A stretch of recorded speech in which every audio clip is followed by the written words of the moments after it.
Good morning. Welcome back dito sa page natin. My name is Professor Excel and today pag-uusapan natin tungkol sa worksheets and workbooks. Noong unang panahon, nung hindi pa uso yung computers and hindi pa uso yung Excel, ang ginagamit ng mga accountants, bookkeepers ay ito. Kung makikita ninyo, madaming mga linya gaya ng Excel. Tawag dito ay worksheet. And kapag madaming worksheet na nagamit nila, ang tawag naman doon ay workbook.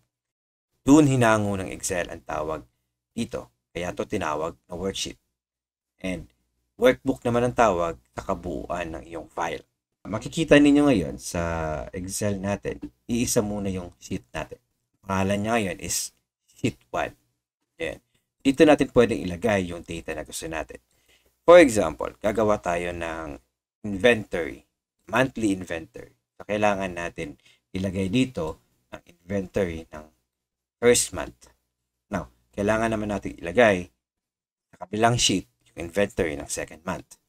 Gagawin lang natin is to press this add button, ayan, new sheet, and magkakaroon ka na ng another sheet. So, ayan, pwede mo nang ilagay dito yung second month mo. And another one, ayan, third month mo. Now, balik tayo sa sheet 1. Tignan natin ang component ng isang worksheet. Dito sa left side, makikita natin ang numbers. Ito ang numbers will represent your rows. Yan.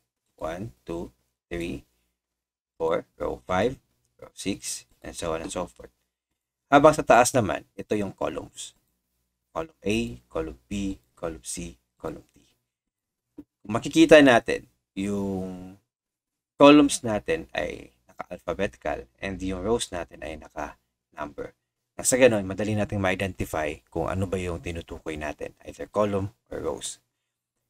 Pag pumindot tayo ng cell dito, makikita natin sa taas yung pangalan ng cell na yan. Nakalagay siya sa name box. Sa ngayon, nandito tayo sa B5. Ibig sabihin ng B5, nasa column B tayo and row 5. Paglilipat tayo ng C10, ayan, C10 sa column C and nasa row 10 tayo. Sa isang worksheet, may laman itong 1,048,576 na rows. Ganun kadami ang pwede mong ilagay na rows sa isang worksheet. Ngayon naman, sa columns niya, since alphabetical to, so nasa A hanggang Z tayo. After ng Z, tutuloy siya sa AA, AB, AC, AD, hanggang sa pinakadulo na X, F, D. All in all, may mga 16,000 columns yung isang worksheet. So, sa dami ng worksheet na ito, sa dami na pwede mo ilagay na data, hindi ka naman mauubusan. And limitless din ang dami ng worksheet na pwede natin ipasok. Kaya hindi ka talaga mauubusan ng space para paglagyan ng mga data mo. Unfortunately, kapag madami kang data na pinapasok sa Excel, mas bumibigat at mas nagtatagal yung processing niya. Kaya ingat-ingat lang din sa paggamit sa paglagay ng mga data. So, ayan. Subukan nyo sa inyo. I-explore nyo kung ano yung pwede nyong gawin and ano yung makikita nyo sa mga cells, sa mga spreadsheet niya and workbook niyo.